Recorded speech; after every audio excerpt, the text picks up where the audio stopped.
As causas dos maiores problemas vivenciados pela sociedade moderna, o neoliberalismo econômico e suas consequências.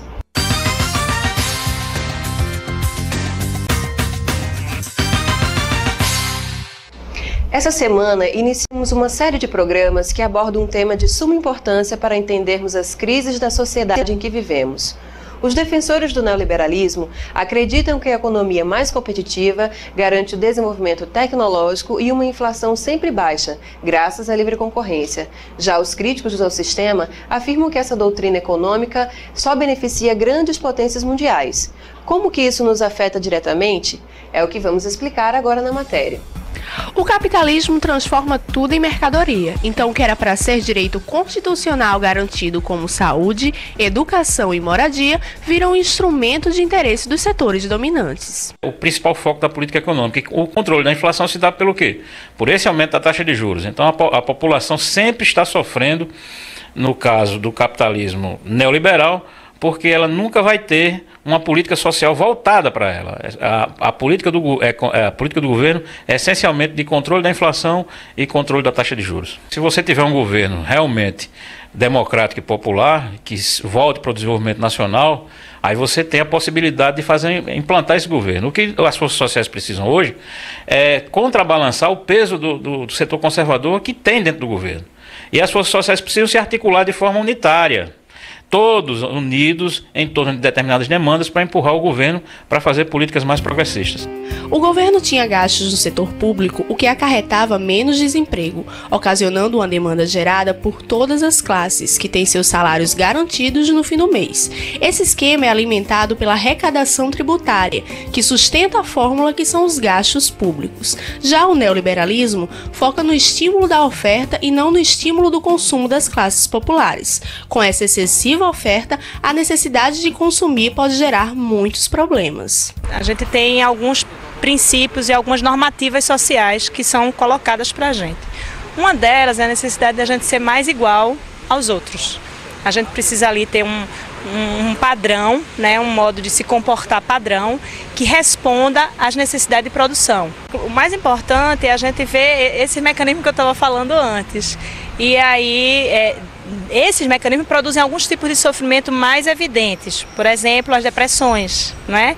Outro exemplo, a gente tem também, se você for pensar só na questão do consumo especificamente, você tem algumas compulsões, né? A compulsão a comprar, né? Você tem isso como uma necessidade. Abrindo um pouco mais o leque, você tem aí, por exemplo, as necessidades do ser mais igual, né? Aí você tem os transtornos alimentares, né? A bulimia, a anorexia, que estão associadas a essa coisa de uma necessidade estética, de um padrão estético, né? E para a gente aprofundar um pouco mais esse tema, nós convidamos o professor Gabriel Vitullo, que é do Departamento de Ciências Sociais da UFRN, é doutor em Ciência Política e inclusive tem sido um auxílio nosso aqui para a gente estar desenvolvendo esses programas, foi nosso parceiro, nos ajudou bastante com conceitos, né, para a gente poder fazer essa série de programas. E a gente vai falar agora sobre neoliberalismo, que para muitas pessoas é uma palavra grande, feia, né, e às vezes está um pouco distante daquilo que ele pode achar que entende, e a gente queria assim fazer uma espécie de conceituação disso. O que seria exatamente neoliberalismo?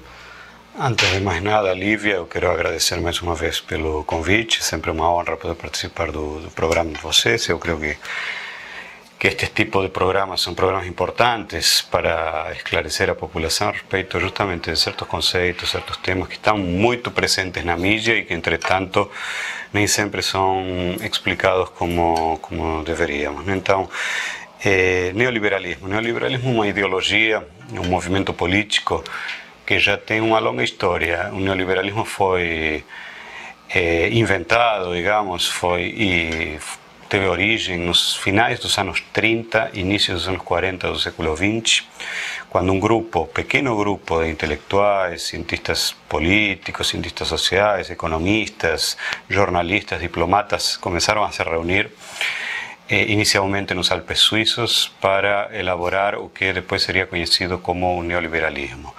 Cabe citar nestas origens do neoliberalismo a publicação de um livro em 1944, O Caminho da Servidão, que é considerado uma espécie de bíblia para os neoliberais. Como eu disse, a história do neoliberalismo é longa, porém os neoliberais só conseguiram levar à prática as receitas que eles defendiam várias décadas depois da constituição desta ideologia. De fato, só em finais dos anos 60, inícios dos anos 70, é que os neoliberais começam a tornar política concreta aquilo que até então era apenas um conjunto de ideias. Entendo. Os defensores desse tipo de sistema, eles afirmam que agir com estas receitas, né, que eles colocam como receitas, deixa a economia mais competitiva, proporcionaria desenvolvimento tecnológico, entre outras coisas. Mas até que ponto, de fato, isto acontece?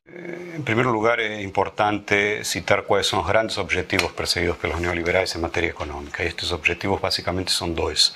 Por um lado, é aumentar, dinamizar, melhorar os índices de crescimento das economias e, por outro lado, reduzir os índices de inflação.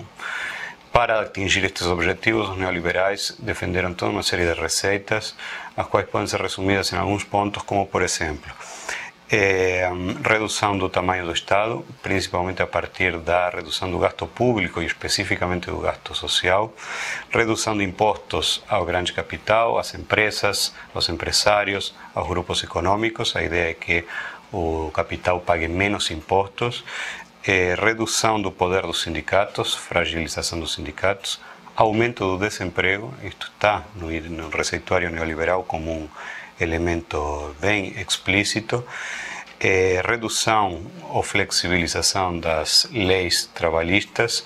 Estes são então alguns dos elementos, descentralização e uma palavra ainda que é muito conhecida por todos nós, que faz parte um pouco da história da América Latina nos anos 90, privatização das empresas públicas. Então, a partir destas receitas, os neoliberais dizem podemos atingir maiores índices de crescimento econômico e, ao mesmo tempo, poderemos reduzir a inflação. Não foi bem o que aconteceu. Onde que aconteceu o erro? Se formos avaliar os resultados, de fato, os neoliberais conseguiram sociedades muito mais desiguais, muito mais injustas, o desemprego aumentou, sim, enormemente, eles conseguiram reduzir a inflação. Este era um dos grandes objetivos econômicos que de fato foi alcançado, porém não conseguiram redinamizar as economias, não conseguiram maiores índices de crescimento econômico. Por quê?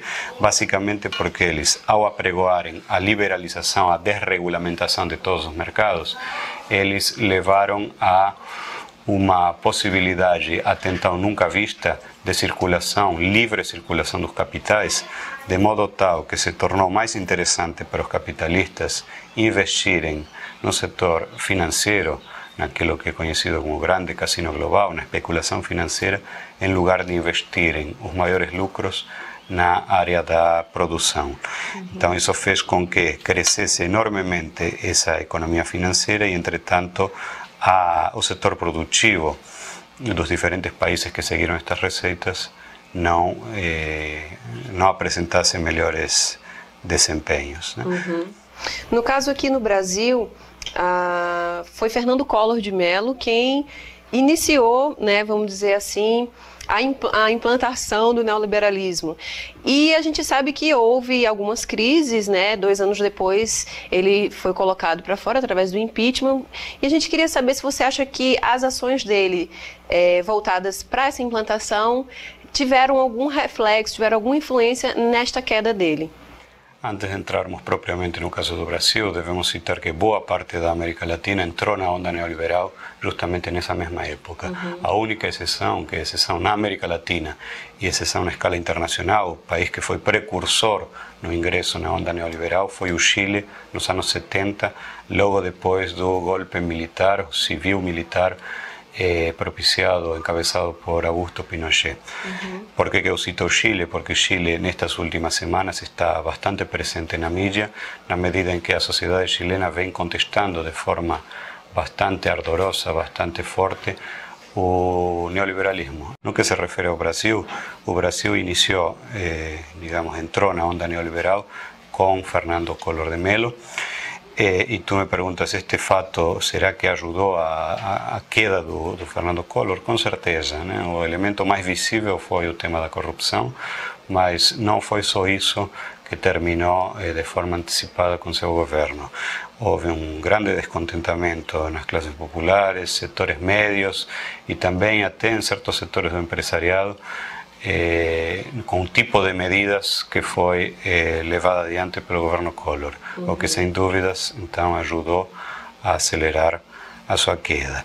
Na prática, professor, como é que a gente pode dizer que o neoliberalismo atinge, por exemplo, necessidades básicas como educação, saúde, moradia, enfim, segurança? Como é que a gente pode ver isso assim nas nossas vidas? Lívia, eu gostaria de citar alguns números que expressam o que é o mundo hoje, né? E ao dizer o que é o mundo hoje, de alguma forma estamos dizendo quais são os resultados trazidos pelos pacotes ou pelas receitas neoliberais. Então, poucos números que creio que ilustram a nossa situação. No mundo, no planeta hoje, temos 1,2 bilhões de seres humanos em situação de desnutrição crônica, dados da FAO, organismo das Nações Unidas dedicado justamente ao tema da alimentação. No mundo, há 2 bilhões de seres humanos sem acesso a medicamentos.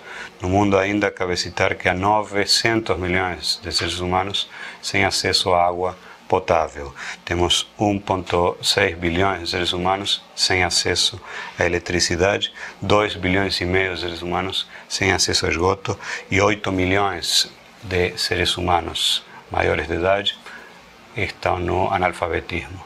São números absolutamente escandalosos que nos falam do tipo de organização social que permeia, que campeia hoje, que predomina em escala internacional, o tipo de organização social que muito deve ao próprio neoliberalismo, que, como eu disse anteriormente, tornou as nossas sociedades muito mais desiguais do que eram no passado.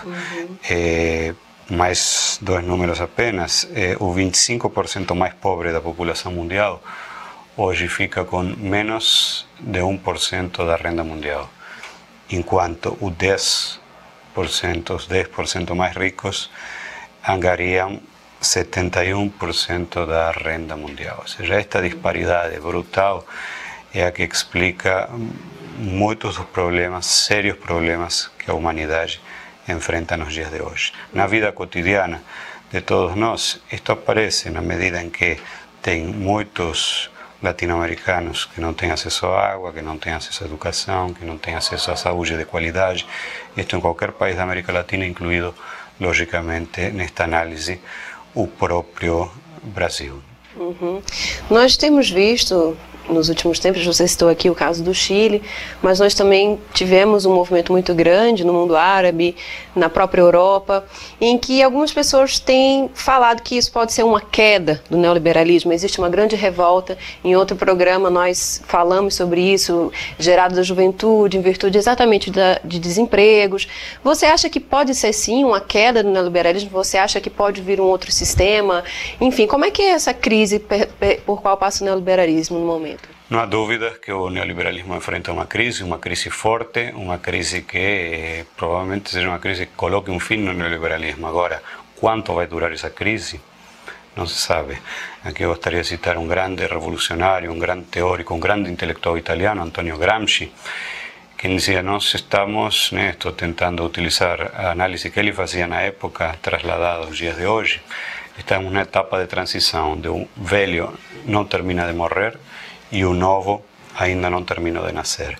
Então, nesta etapa de transição, que pode durar muitos anos, os fenômenos mais aberrantes podem acontecer, ou seja, a exacerbação destes problemas citados, a exacerbação da agressividade do império estadunidense face aos países da periferia. Vejamos, senão, o que está acontecendo na Líbia, e longe de mim defender o regime deposto, mas o que eu quero aqui expressar é que a OTAN está demonstrando, a OTAN, chefiada hoje pelos Estados Unidos, pela França, na missão na Líbia, está mostrando o tipo de relação que estabelece com os povos da periferia, né? Centenas e centenas de mortos e milhões de seres humanos em condições realmente muito precárias. Então, este é o quadro hoje. O que está acontecendo no mundo árabe, o que está acontecendo em vários países europeus, o que está acontecendo no Chile, o que está acontecendo em outros países da América Latina, expresa sinais, ou dá, digamos, sinais de esperança no sentido de que a população em muitos lugares do mundo está se insurgindo, está se levantando e exigindo outro tipo de organização social, outro tipo de forma de relação entre os seres humanos e outro tipo de relação entre o Estado e a própria sociedade. Então, insisto, são luzes esperançadoras de que o neoliberalismo pode ser superado. Não está claro ainda o que virá depois. Então nós espero que a gente possa ver essa história, né, nos próximos anos. Agradeço, professor, pela sua presença aqui em nosso programa, mais uma vez, né, e a gente espera que você assista os nossos próximos programas, que vão ser baseados também nessa questão. Vamos falar sobre crise energética, segurança alimentar, vários temas voltados para isso, sobre as crises que a sociedade moderna vive hoje.